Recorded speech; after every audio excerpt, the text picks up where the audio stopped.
하나 둘 셋, 하나 둘 셋. 마이크 테스트 중입니다.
네, 시간이 되었습니다.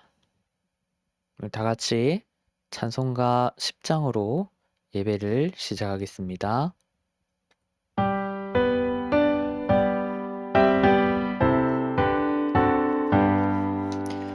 전능왕 오셔서 주 이름 찬송케 하옵소서.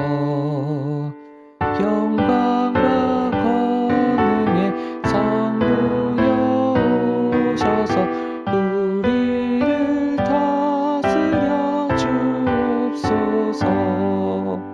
강생한 성자여 오셔서 기도를 들으소서. 택하신 백성들 복내려 주시고 거룩한 마음을 주옵소서. 위로의 주 성령 오셔서 큰 증거 주옵소서. 전능한 주시여 각 사람 맘에서 떠나지 마시고 계십소서. 삼위일체께 한없는 찬송을 드립니다. 존귀한 주님이 영광 중대없고 영원히 모시게 하옵소서.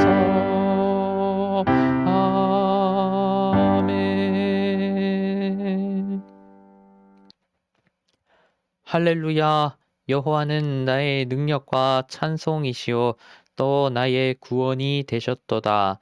의인의 장막에 기쁜 소리 구원의 소리가 있으며 여호와의 오른손이 높이 들렸으며 여호와의 오른손이 권능을 베푸시는도다. 하나님은 영이시니 예배하는 자가 영과 진리로 예배할지니라. 아멘. 사랑하는 형제자매 여러분, 우리는 예수 그리스도를 통해 하나님의 전적인 은혜로 구원을 받았습니다. 이 시간 그 놀라운 은혜에 감사하며 죄악된 삶을 회개하고 하나님이 보시기에 아름다운 삶을 살아가도록 간절한 마음으로 기도하겠습니다.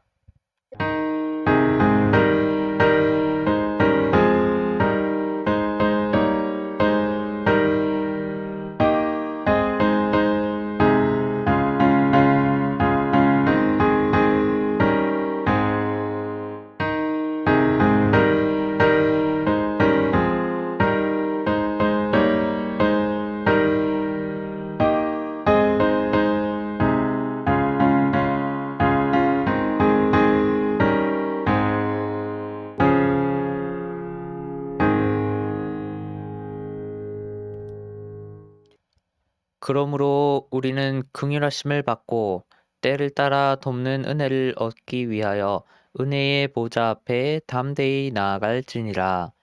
사랑이 많으신 주님, 이 놀라운 용서의 은총을 허락하신 것에 감사드립니다. 죄로 인해 잃어버렸던 구원의 기쁨과 감격을 회복하게 하신 것을 감사드립니다. 이제 우리를 다시 성령의 능력으로 충만하게 하셔서 죄악으로부터 승리하게 하시고 하나님의 자녀다운 모습으로 살아가게 하옵소서. 예수님의 이름으로 기도드립니다. 아멘. 다 같이 사도신경으로 신앙을 고백하겠습니다. 전능하사 천지를 만드신 하나님 아버지를 내가 믿사오며 그 외아들 우리 주 예수 그리스도를 믿사오니 이는 성령으로 잉태하사 동정녀 마리아에게 나시고 본디오 빌라도에게 고난을 받으사 십자가에 못 박혀 죽으시고 장사한 지 사흘 만에 죽은 자 가운데서 다시 살아나시며 하늘에 오르사 전능하신 하나님 우편에 앉아 계시다가 저리로서 산자와 죽은 자를 심판하러 오시리라. 성령을 믿사오며 거룩한 공예와 성도가 서로 교통하는 것과 죄를 사하여 주시는 것과 몸이 다시 사는 것과 영원히 사는 것을 믿사옵나이다. 아멘. 오늘 주시는 하나님의 말씀은 마태복음 26장, 27장 일부입니다. 제가 곳곳에 있기 때문에 봉독을 음, 순서대로 하도록 하겠습니다. 마태복음 26장 14절에서 16절입니다. 그때에 열둘 중에 하나인 가룟 유다라 하는 자가 대제사장들에게 가서 말하되 내가 예수를 너희에게 넘겨주리니 얼마나 주려느냐 하니 그들이 은 30을 달아주거늘 그가 그때부터 예수를 넘겨줄 기회를 찾더라. 21절에서 25절입니다. 그들이 먹을 때에 이르시되 내가 진실로 너희에게 이르노니 너희 중에 한 사람이 나를 팔리라 하시니 그들이 몹시 근심하여 각각 여짜오되 주여 나는 아니지요. 대답하여 이르시되 나와 함께 그릇에 손을 넣는 그가 나를 팔리라. 인자는 자기에 대하여 기록된 대로 가거니와 인자를 파는 그 사람에게는 화가 있으리로다. 그 사람은 차라리 태어나지 아니하였더라면 제게 좋을 뻔하였느니라. 예수를 파는 유다가 대답하여 이르되 랍비여 나는 아니지요. 대답하시되 내가 말하였도다 하시니라. 47에서 50절입니다. 말씀하실 때에 열둘 중에 하나인 유다가 왔는데 대제사장들과 백성의 장로들에게서 파송된 큰 무리가 칼과 몽치를 가지고 그와 함께 하였더라. 예수를 파는 자가 그들에게 군호를 짜 이르되 내가 입맞추는 자가 그이니 그를 잡으라 한지라. 곧 예수께 나와 랍비여 안녕하시옵니까 하고 입을 맞추니 예수께서 이르시되 친구여 내가 무엇을 하려고 왔는지 행하라 하신대 이에 그들이 나와 예수께 손을 대어 잡는지라. 27장 3절에서 8절입니다. 그때에 예수를 판 유다가 그의 정죄됨을 보고 스스로 뉘우쳐 그 은 30을 대제사장들과 장로들에게 도로 갖다 주며 이르되 내가 무죄한 피를 팔고 죄를 범하였도다 하니 그들이 이르되 그것이 우리에게 무슨 상관이냐 내가 당하라 하거늘 유다가 은을 성소에 던져 넣고 물러가서 스스로 목매어 죽은지라. 대제사장들이 그 은을 거두며 이르되 이것은 핏값이라. 성전고에 넣어둠이 옳지 않다 하고 의논한 후 이곳으로 토기장이의 밭을 사서 나그네의 묘지를 삼았으니 그러므로 오늘날까지 그 밭을 피밭이라 일컫느니라. 아멘.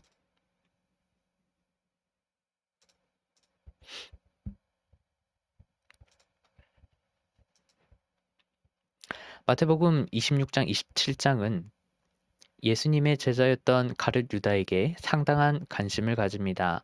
이는 마태 공동체의 그리스도인들에게 유다와 같은 배신자 또는 배교자가 발생하지 않도록 방지하며 또한 그러한 자의 발생을 신학적으로 설명하기 위함입니다.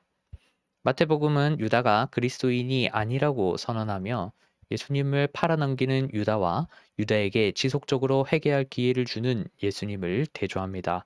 오늘은 유다의 배신과 최후가 주는 의미라는 제목으로 은혜를 나눕니다. 마태복음 26장 1절의 이 모든 말씀은 마태복음 24, 25장까지 기록된 종말에 관한 말씀입니다. 마태복음은 26장 1절에서 예수님의 종말에 관한 말씀을 마무리합니다. 이후 마태복음 26에서 28장은 예수님의 고난과 죽음과 부활을 기록합니다. 마태복음 26, 28장은 예수님이 어떻게 고난을 받았고 어떻게 죽었고 어떻게 부활했는지를 기록합니다. 마태복음 26, 28장은 모든 이야기를 신속하게 진행합니다. 그중 26장은 고난에 대한 예고와 유대 법정에서의 재판을 주로 다루며 27장은 빌라도 법정에서의 재판과 십자가 죽음을 주로 다루며 28장은 예수님의 부활과 그 증거를 주로 다룹니다. 특히 마태복음 26, 27장은 예수님의 제자였던 가룟 유다에게 상당한 관심을 반영합니다. 관심을 가집니다. 마태복음 26, 27장은 예수님의 제자 안에 배신자가 있음을, 예수님의 제자 안에 예수님을 팔아넘길 자가 있음을 강조합니다. 마태복음 26, 27장은 마태복음의 수신자였던 마태 공동체가 처했던 상황을 반영합니다. 마태 공동체는 유대교로부터 큰 박해를 받았습니다. 유대교는 현상금을 걸고 그리스도인들을 추적했습니다. 유대교는 밀고를 받아 그리스도인들을 회당에서 내쫓거나 감옥에 가두거나 돌로 쳤습니다. 대표적으로 회심하기 전에 바울을 들 수 있습니다. 마태복음 26, 27장은 마태 공동체의 구성원에게 초대 교회의 그리스도인들에게 돈에 눈이 멀지 않도록 유대교의 다른 그리스도인들을 밀고 하는 일이 발생하지 않도록 유다와 같은 자가 발생하지 않도록 유다의 비극에 관한 이야기를 유다의 그 최후에 관한 이야기를 상세히 다룹니다. 본문을 보겠습니다. 마태복음 26장 14절은 그때에라는 표현으로 시작합니다. 마태복음은 그때라는 표현을 통해 앞서 향유를 부은 이야기와 지금 유다가 배신한 이야기를 연결합니다. 마태복음은 유다에 관한 이야기를 본격적으로 나누기 전 향유 이야기를 다룹니다. 향유 이야기에서 제자들이 어떤 여자가 향유를 가져와서 예수님 머리에 붓는 것을 보고 제자들이 분한 마음을 가진 것과 또 지금 제자들인 그 중에 하나인 유다가 예수님을 팔고자 결심하는 것을 마태복음이 두 개를 연결합니다. 향유 이야기에서 제자들은 여인이 예수님에게 부은 향유의 가격을 문제 삼습니다. 마태복음 26장 9절에 따르면 제자들은 자본주의적으로만 또는 실용주의적으로만 향유의 가치를 논합니다. 제자들은 향유를 예수님에게 붓기를 아까워합니다. 제자들은 향유를 예수님에게 붓는 것을 낭비로 여깁니다. 얼핏 보면 제자들의 말에 일리가 있는 듯합니다. 하지만 사실 그렇지 않습니다. 제자들은 한 번도 예수님에게 행동으로 감사와 존경을 표시한 적이 없었습니다. 제자들은 한 번도 예수님을 그리스도로 대한 적이 없었습니다. 제자들은 한 번도 예수님을 세상을 창조하고 온 세상을 다스리는 왕으로 전지전능한 분으로 자신을 구원할 분으로 대우하거나 대접한 적이 없었습니다. 반면 향유를 붓는 여인은 예수님을 그리스도로 대우합니다. 여인은 예수님을 세상을 창조하고 세상을 다스리는 왕으로 전지전능한 분으로 자신을 구원할 분으로 여깁니다. 여인은 그리스도를 향한 존경과 감사와 사랑을 표현합니다. 당시 문화적으로 향유를 존경하고 감사하고 사랑하는 대상의 머리 또는 발에 붓곤 했습니다. 사실 제자들과 함께 지내는 동안 예수님은 이미 3번이나 예수님의 고난에 대해 예고했습니다. 그러나 제자들은 예수님의 예고를 완전히 잊었습니다. 그리고 예수님의 고난이 이제 곧 시작되는 이 6월절 명절에 새후의 만찬을 진행하는 중에 예수님이 다시 마지막으로 드러내어 제자들에게 고난을 예고합니다. 예수님은 4번째로 여인의 향유 부음을 자신의 장례를 준비하는 행위로 고난을 예고하는 것으로 4번째로 예언합니다. 예수님은 여인의 향유 부음을 자신을 향한 존경과 감사의 사랑의 표시를 임박한 자신의 죽음을 준비하는 표시로 해석합니다. 예수님은 여인의 향유 부음을 장례식 때 행해지던 향유 부음으로 선언합니다. 안타깝게도 제자들은 여인의 향유 부음에 대한 예수님의 선언을 듣고도 4번째 예고를 듣고도 예수님의 죽음에 전혀 관심을 가지지 않습니다. 이는 제자들이 예수님의 죽음을 준비할 생각이 없는 채로 여인의 향유 부음을 비난한 것을 심화합니다. 제자들은 그저 남의 일에 참견하고 그저 자신의 지위와 의로움을 드러내는 일에 관심을 가졌습니다. 제자들은 관심을 가져야 할 일에 관심을 가지지 않고 관심을 갖지 않아야 할 일에 관심을 가졌습니다. 그리고 심지어 제자들은 예수님의 고난 예고를 듣고도 여인의 향유 부음을 통해 예수님의 고난이 시작되리라는 예언을 듣고도 제대로 된 반응을 보이지 않습니다. 관련하여 마태복음은 향유 이야기로 인해 유다 한 사람이 아니라 제자들 모두가 분한 마음을 품었다고 기록합니다. 엄밀하게 말하면 이 제자들의 이 분노는 값비싼 향유를 낭비한 것에 대한 분노이자 여인을 옹호하는 예수님에 대한 분노이자 만찬 중에 많은 사람들 앞에서 받은 질책으로 인한 그 무한함에 대한 분노였습니다.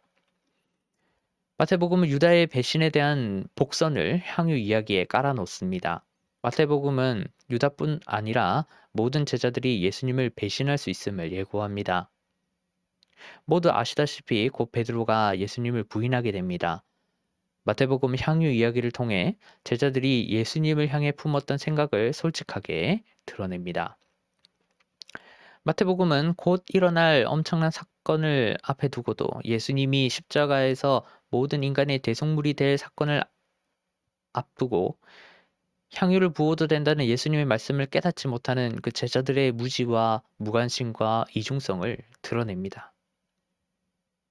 제자들은 향유를 부어도 된다는 예수님의 말씀을 들었지만 이를 예수님의 장례를 준비하는 것으로 받아들이라라는 예수님의 말씀을 들었지만 이를 수용하지 않습니다. 오히려 제자들은 예수님이 자신들을 무한하게 만들었다며 기분 나빠합니다. 제자들은 향유 이야기를 겪으면서도 예수님의 고난이 아닌 자신의 위치와 자존심에 집중합니다. 14절부터 마태복음은 유다에게 집중합니다. 이때 14절은 열둘 중 하나라는 표현을 유다의 이름 앞에 둡니다. 열둘 중 하나라는 수식어는 유다가 예수님의 직속 제자로서 받은 사명과 위치를 강조합니다. 앞서 마태복음에서 예수님은 12제자들에게 귀신을 내어 쫓고 또 병과 약한 것을 고치는 권능을 주셨고 또 천국이 가까웠다고 전파하고 죽은 자를 살리고 귀신을 내쫓는 그런 큰 권한을 주셨습니다. 그런데 이러한 사명을 수행하며 항상 예수님 곁에 머물던 12 중 하나가 예수님을 넘기게 됩니다. 마태복음은 무려 예수님의 12제자 중 하나가 예수님을 팔러 갔음을 강조합니다. 14, 15절에서 유다는 대제사장들에게 가서 내가 그들을 당신들에게 넘기면 당신들은 내게 무엇을 주겠소? 라고 이렇게 말합니다. 마태복음에 따르면 유다는 돈을 받고 예수님을 팔아 넘기려 합니다. 마태복음 유다가 품은 생각을 밝히 드러냅니다. 마태복음은 유다가 예수님을 팔아 넘기려는 동기로 돈을 지목합니다. 마태복음은 유다의 탐욕을 1인칭 대명사 나에게 라는 표현으로 강조합니다. 이때 대제사장들은 유다에게 은 30을 흔쾌히 내줍니다. 관련하여 마태복음 26장 3절에서 5절을 보면 대제사장들은 유월절이 시작되기 전에 예수님을 잡아 죽이려고 의논했습니다. 단 대제사장들은 밀란이 날까봐 유월절 기간 동안에는 상가자고 결정했었습니다. 그러나 유다의 제안으로 인해 대제사장들의 계획에 변화가 생깁니다. 대제사장들은 유다의 제안을 환영합니다. 유다의 제안에 신속하게 동의합니다. 대제사장들은 내부자의 도움을 받아 예수님을 손쉽게 속전속결로 제거하려 합니다. 절호의 기회를 잡습니다. 16절에 따르면 대제사장들에게 은을 받은 그때부터 유다는 예수님을 넘길 기회를 찾습니다. 대제사장들이 유다에게 은을 내어준 그때부터 유다는 예수님을 넘길 기회를 노립니다. 마태복음은 그때부터라는 표현을 사용해 유다의 동기가 돈에 있음을 강조합니다. 16절에서 마태복음은 찾다 동사를 미완료 시제로 표현합니다. 이는 유다가 쉬지 않고 계속해서 몇 번이고 기회를 노렸음을 의미합니다. 이는 유다의 비겁함과 대담함과 뻔뻔함과 끈질김을 드러냅니다. 마태복음은 숨어서 예수님을 넘길 기회를 찾는 유다의 비겁함과 평소와 같이 예수님 옆에 바짝 붙어서 기회를 노리는 대담함과 뻔뻔함과 끈질김을 묘사합니다. 원래 유다는 향유 이야기 이전에 예수님을 배신할 생각이 없었습니다. 사복음서를 모두 관찰했을 때 그러한 경향은 발견되지 않습니다.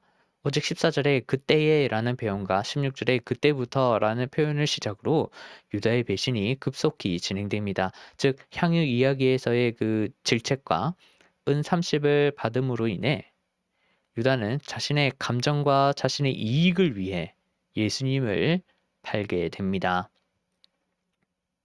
언급하였듯 마태복음은 대제사장들이 6월절에 예수님을 체포하지 말자고 언급했음을 기록합니다.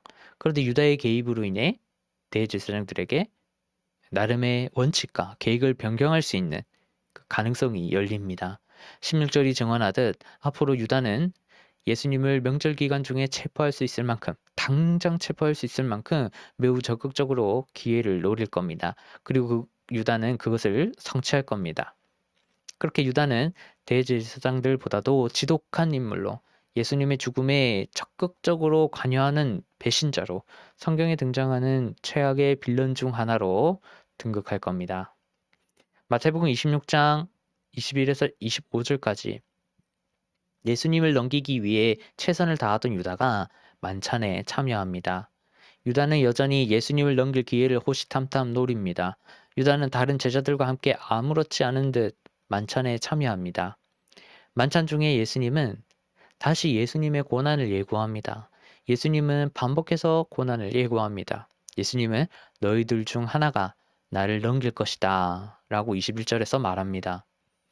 예수님은 만찬이 진행되는 중에 제자들 중 하나가 예수님을 배신할 것이라 밝힙니다. 예수님은 다분히 의도적으로 만찬의 분위기를 어수선하게 합니다.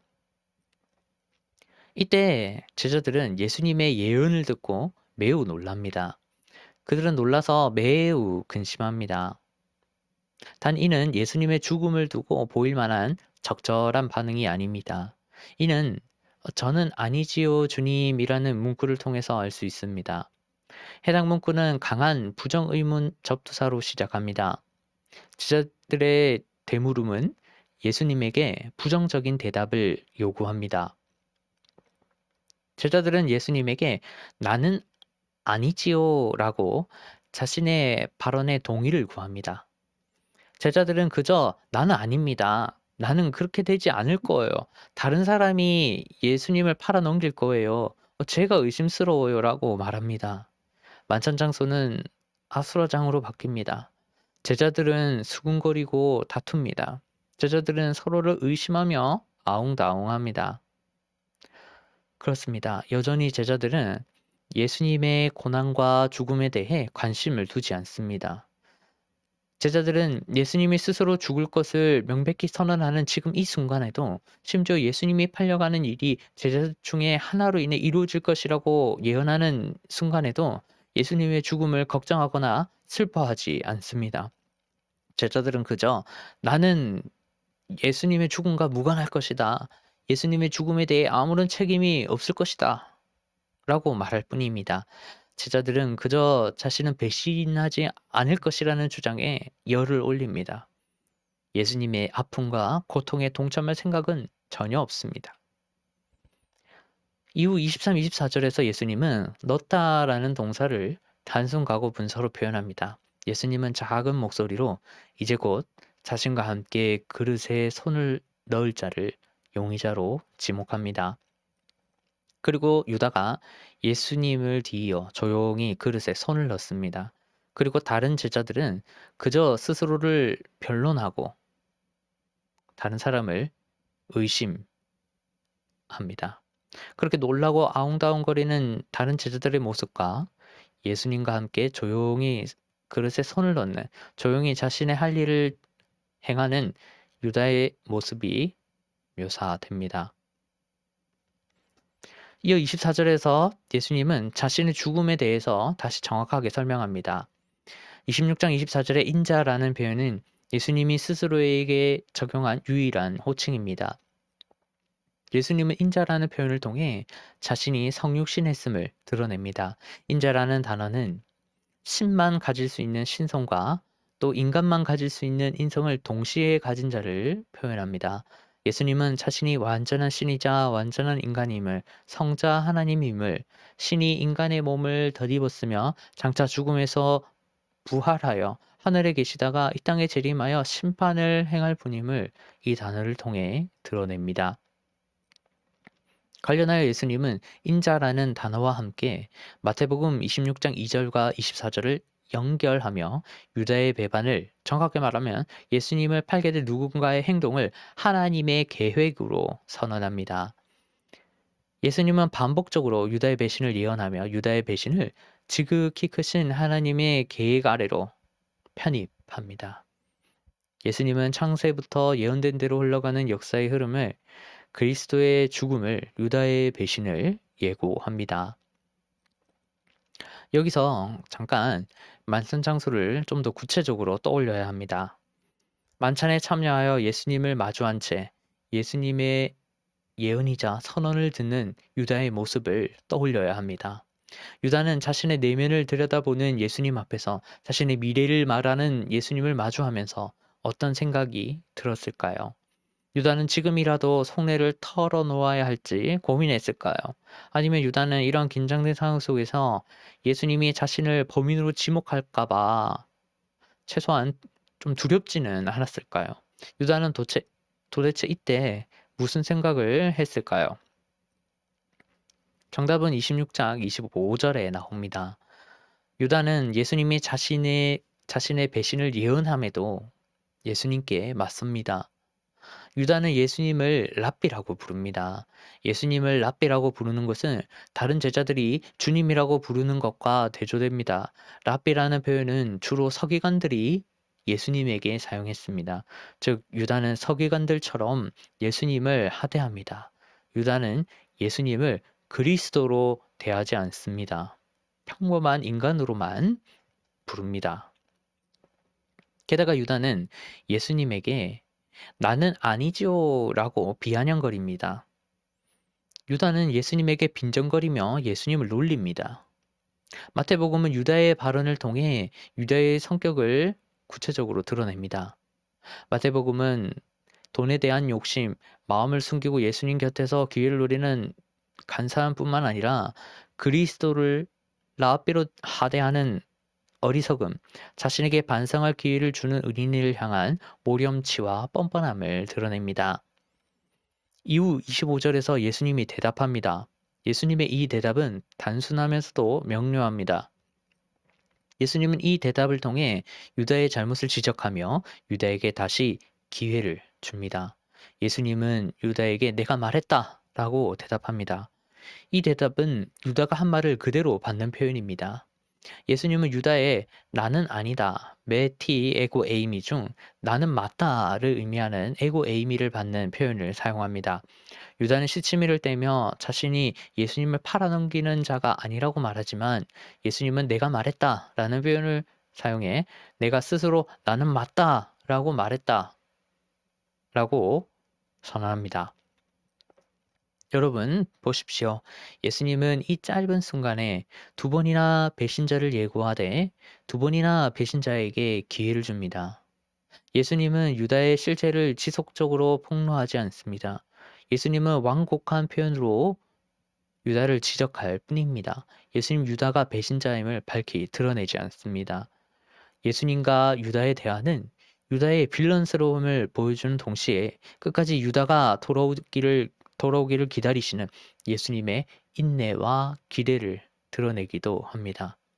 또한 예수님과 유다의 대화는 이토록 답답한 유다의 반응에 대해 냉소와 함께 안타까움마저 느껴지도록 합니다. 마태복음 26장 47절에서 50절의 배경은 겟세마네 동산의 어두운 밤입니다. 예수님 앞에 예수님을 체포하려는 무리들과 유다가 등장합니다. 마태복음은 말하다 동사를 현재형 분사로 사용해 오다 동사와 시제를 일치시킵니다. 마태복음은 이야기를 긴박하게 묘사합니다. 예수님이 제자들에게 예수님이 팔릴 때가 되었음을 말하는 바로 그 순간 많은 무리들과 유다가 예수님께 옵니다. 48절에서 유다는 내가 입 맞추는 자가 그 사람이다. 그를 잡아라 라고 말합니다. 유다는 무리들에게 입맞춤으로 신호를 보냅니다. 유다는 밤이었기 때문에 손으로 가리키는 것이 불충분했을 것으로 예상합니다. 뿐만 아니라 유다는 자신이 예수님에게 자연스럽게 입을 맞추는 동안 무리들이 예수님께 신속하게 접근할 수 있으리라 예상합니다. 아마 무리들은 예루살렘에서 거주한 지 오래되었기에 갈릴리 출신이었던 예수님의 얼굴을 잘 몰랐던 것 같습니다. 오직 유다만이 캄캄한 밤중에 예수님의 얼굴을 식별하고 예수님의 주위에 최대한 아무도 없는 시기를 노릴 수 있었습니다. 유다는 예수님을 넘기기 위해 무리들과 철저한 계획을 세웠습니다. 그리고 마침내 유다는 인사로 예수님에게 입을 맞춥니다. 유다는 그리스도를 무리들에게 넘기는 상황에서도 거짓으로 다정한 포즈를 취합니다. 유다는 지체 없이 망설임 없이 성큼성큼 예수님에게 다가갑니다. 유다는 꾸준히 노렸던 절호의 기회를 잡으려 합니다. 이때 마태복음 유다에게서 어떤 내적 갈등도 드러내지 않습니다. 대신 마태복음은 유다의 못됐고 예의 없음을 반복적으로 드러냅니다. 유다는 평안하십니까 라삐어 라고 말합니다. 이는 예수님을 향한 비웃음을 의미합니다. 유다는 곧 체포될 처지에 놓인 예수님에게 조롱하는 듯한 뉘앙스로 인사합니다. 안녕하세요, 선생님. 언제까지 안녕할 수 있는지 한번 봅시다. 아마 얼마 안 남았을 거예요. 지금 안녕하십시오, 선생님. 이렇게 인사합니다. 마태복음 유다가 얼마나 악한지를 보여줍니다. 그리고 예수님이 유다에게 대답합니다. 49절에서 50절까지 예수님은 유다의 인사를 받아들이며 유다가 의도한 바를 행하라고 촉구합니다. 이때 다시 유다를 친구로 부르는 예수님의 모습이 대조됩니다. 또한 친구여 내가 하러 온 일을 행하라 라는 말은 예수님이 하나님에게 순복한 그 의지를 확실히 드러냅니다.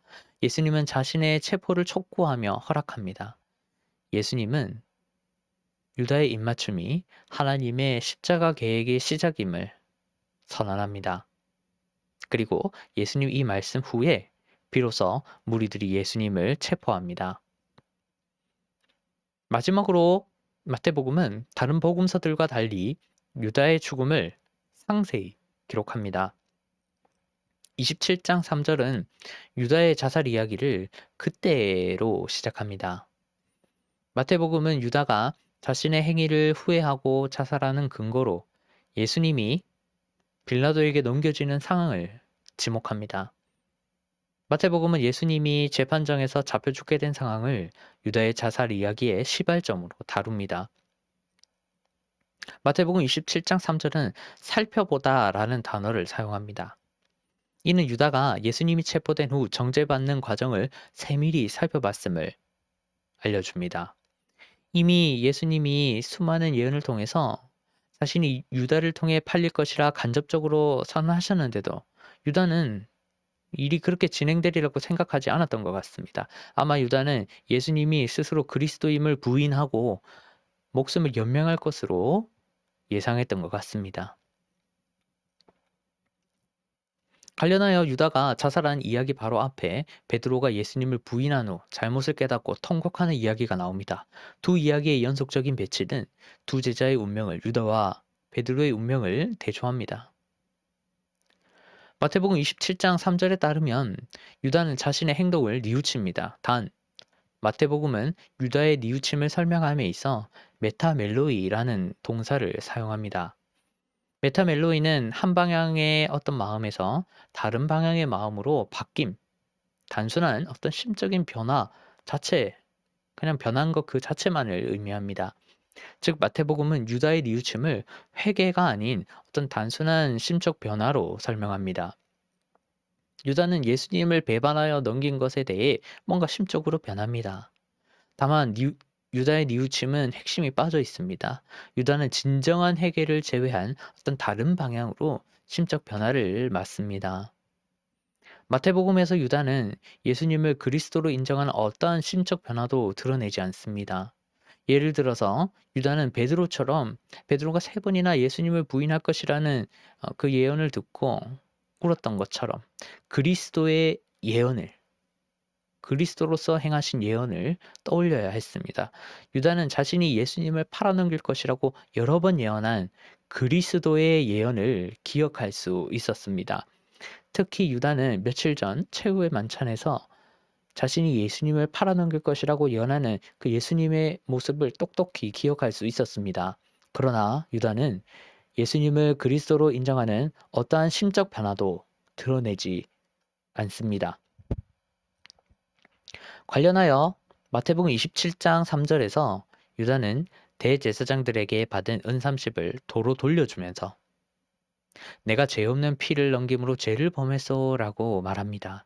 유다는 도의적으로 죄책감을 느껴 대제사장들을 찾아갑니다. 마태복음은 유다를 풍자합니다. 마태복음 유다의 입술을 통해 유다가 스스로 죄를 고백하는 동시에 유다가 예수님에게 죄가 없다고 증언하도록 또 그렇게 했음을 기록합니다. 유다는 예수님의 고난이 하나님의 예정된 계획이라는 것을 부지중에 고백합니다.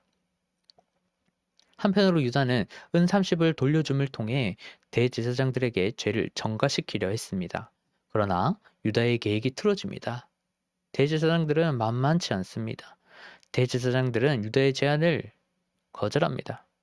대제사장들은 유다에게 죄를 돌립니다. 그것이 우리와 무슨 상관이냐? 내가 당하라 라고 정확하게 말합니다.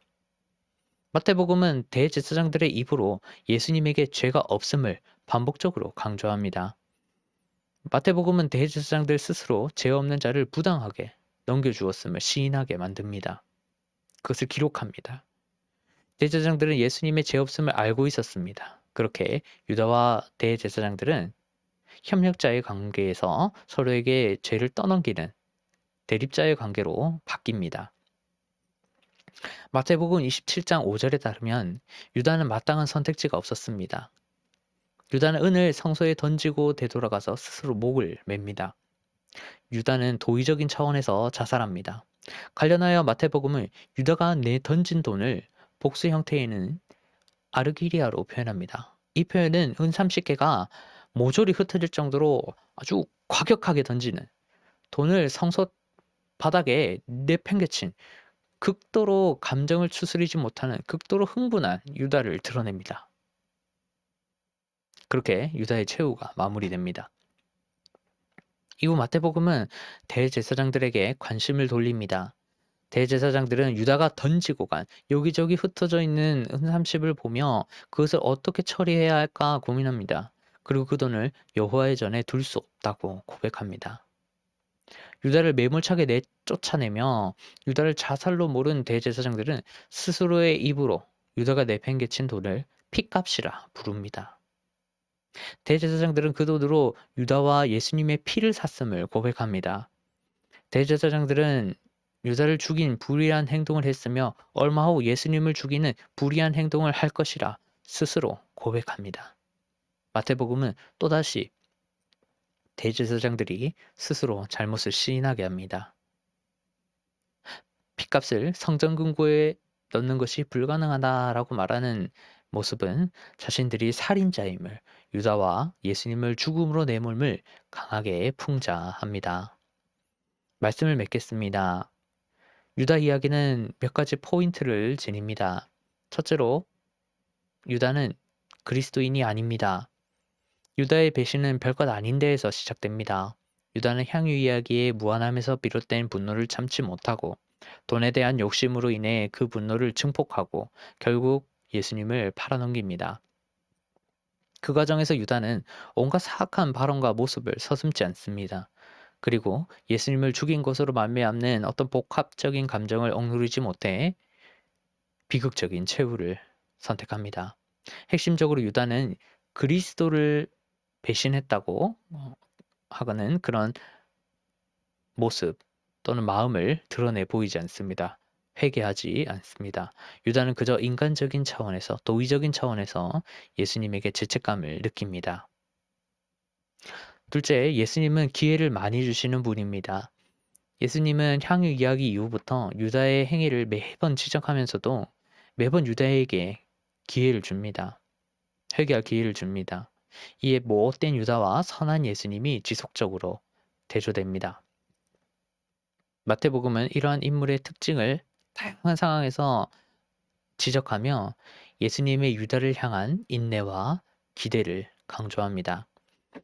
셋째로 그리스도인들은 배교자와 배신자를 하나님의 섭리로, 그들의 발생을 하나님의 섭리로 받아들여야 합니다. 마태복음은 초대교회, 이 마태 공동체 그리스도인들에게 유다의 배신을 그리스도의 예언 성취이자 하나님의 계획이라는 관점으로 이해하도록 합니다.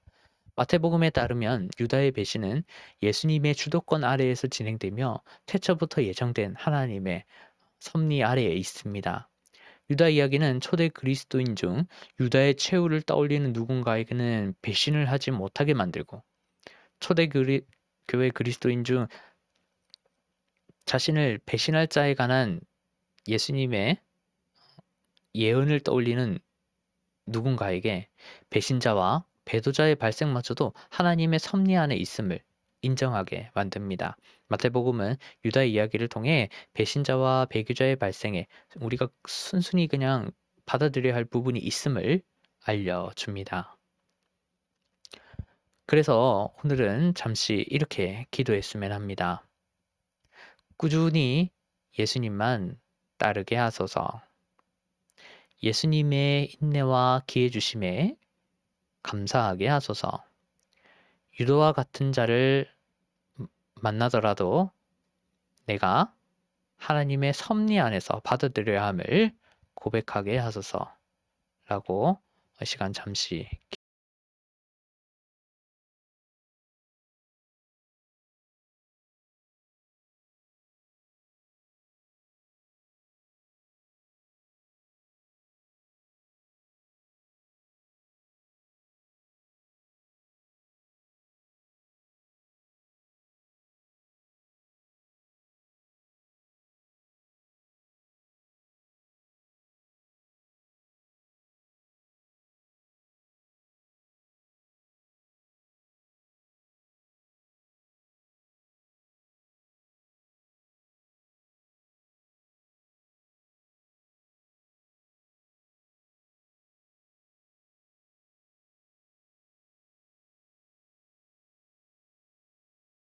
다르게 꾸준하게 하나님만 섬기게 하소서. 예수님만 따르게 하소서.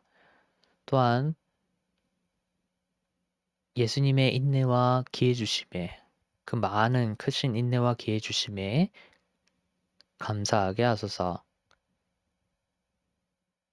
유다와 같은 자를 또 만나더라도 하나님의 섭리 안에서 모든 것이 진행됨을 인정하고 하나님의 인도하심을 잘 따라갈 수 있도록 은혜를 주소서. 하나님, 또한 이 시간 감사와 순종의 마음을 담아 예물을 드립니다. 이 예물을 기쁘게 받아주시고 하나님이 기뻐하시는 곳에 사용해 주시옵소서. 감사드리며 예수님의 이름으로 기도드립니다. 아멘. 교회 소식입니다. 주일 예배는 온라인으로 드립니다.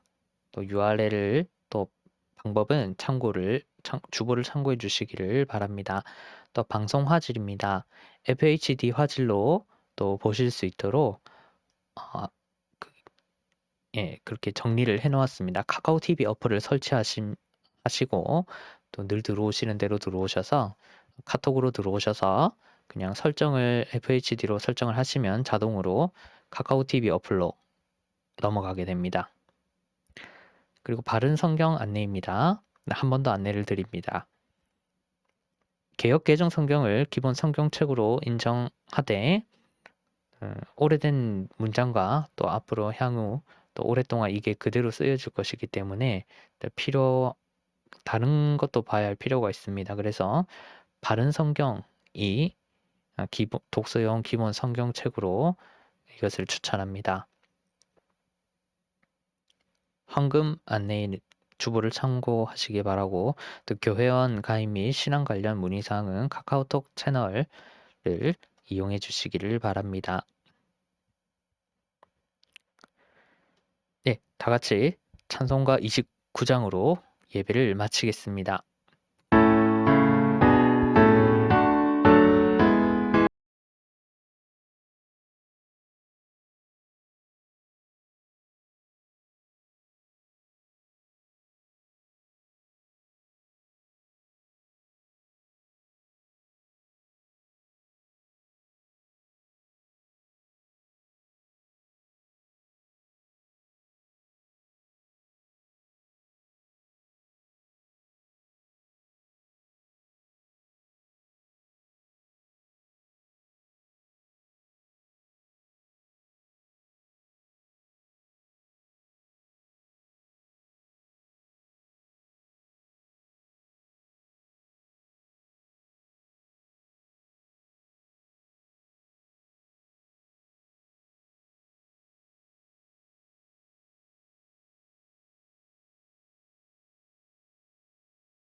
예수 그리스도의 은혜와 하나님 아버지의 극진하신 사랑하심과 성령님의 함께하심이 오늘 말씀을 듣고 실천하기를 원하는 모든 사람들 머리 위에 이제로부터 영원토록 항상 함께 있을지어다.